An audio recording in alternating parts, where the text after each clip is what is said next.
Hey, look, I've had a lot of people over the years wanting to give money to their adult children or grandchildren as, an early inheritance, but they were concerned about taxes they may incur by giving this gift. So let's walk through any tax consequences and the tax forms that you may have to file when giving money to your loved ones.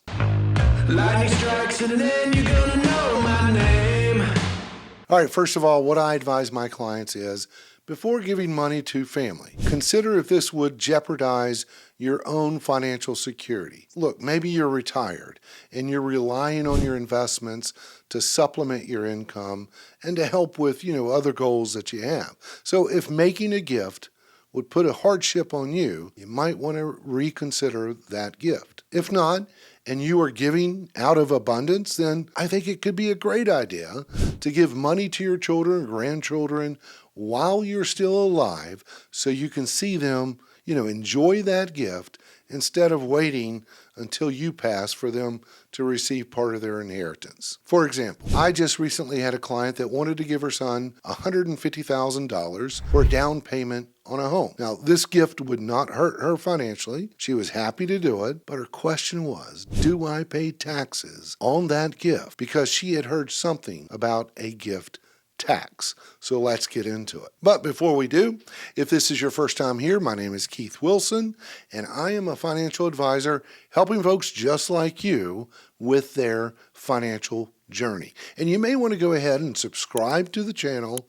Give this video a thumbs up. It really helps with the algorithm to get this information out there. I would really appreciate it. Okay, as far as giving money to someone as a gift, you don't pay a gift tax if that gift is under the annual exclusion amount, which in 2024, that amount is $18,000. And if you are married, each of you can give $18,000 to a child or a grandchild for a total of $36,000.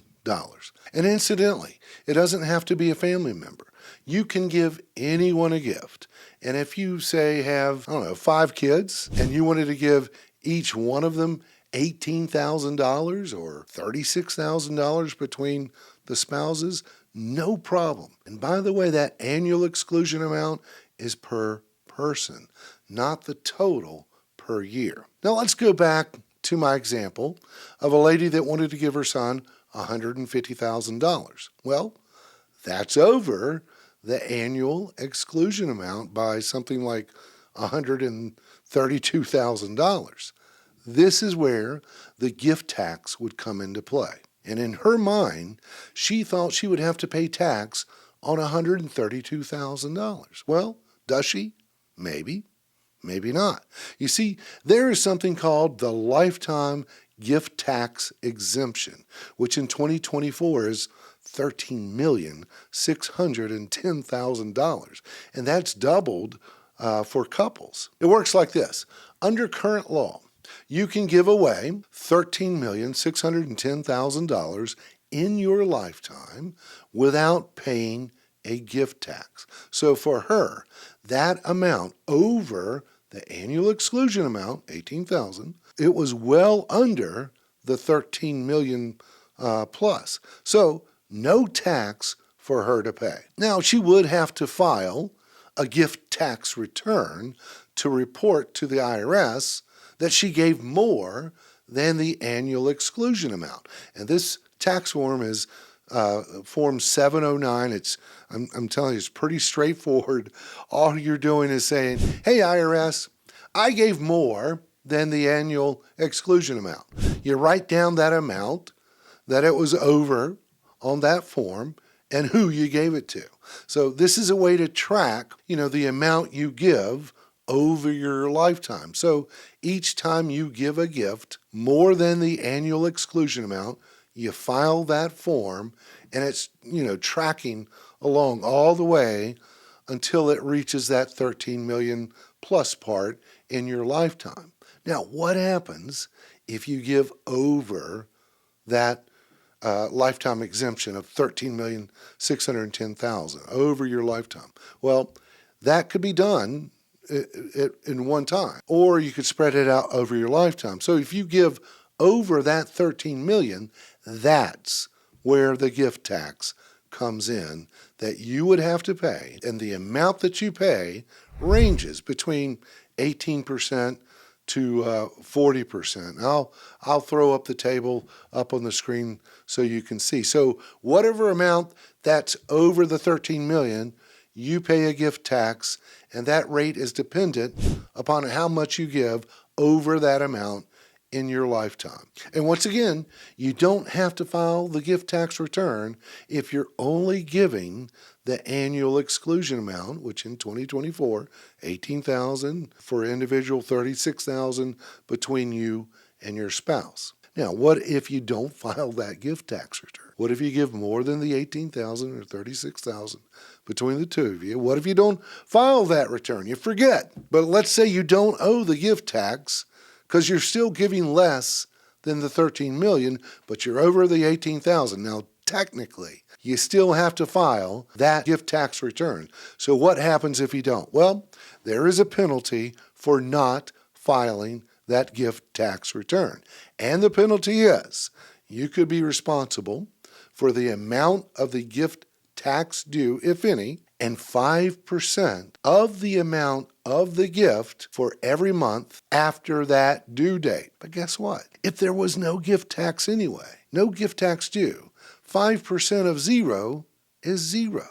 So there really is no penalty if you did not file the gift tax return, as long as you're under the lifetime exemption of that 13 million plus. Now, I can't tell you not to file that gift tax return. I'm just telling you the consequences. So since technically you're supposed to file that gift tax return if you're over the annual exclusion amount, you may as well do it just to show the IRS that, hey, I'm over the annual exclusion rate, but it's less than the exemption rate of the 13 million. You owe zero. So no harm, no foul. And incidentally, whoever you give the gift to, they don't pay taxes. You could give the whole, 13 million to whoever, they would pay zero in taxes. Now, if they take that money, they invest it, or do whatever, it earns interest, capital gains, whatever, going forward, yeah, they're going to pay tax on that growth, but the original gift, no tax to the person you give it to. So all this talk about owing gift taxes if you give over the annual exclusion rate is kind of a misnomer. It only comes into play if you give over that lifetime exemption amount. Now, I must say, this is for 2024 under current tax law, which that changed back, I think, in 2017 under the Tax Cuts and Jobs Act, but that's about to expire in 2026. And if Congress doesn't extend, that exemption, the 13 million, will drop back to the original, which was 5 million. They'll adjust it for inflation, which would be roughly around 7 million. So if it's not extended, that's what's going to happen. So even though 13 million in your lifetime, you say, oh, I'll never reach that. But if they cut that in two, it may affect a lot of people. You just need to be aware of that because this current tax law is about to expire if they don't extend it in 2026. Anyway, all of this does require you to speak with your tax advisor. Make sure you know you are current with everything since they know your particular situation. So get with them before you attempt to do anything like that. And they would probably be the one to file that gift tax return if it's necessary. And if we needed to chat, check out the resources below. Get in touch with me. Be happy to talk with you. Hope this helps. Please subscribe to the channel, and we'll see you next time. If I don't know any limitations.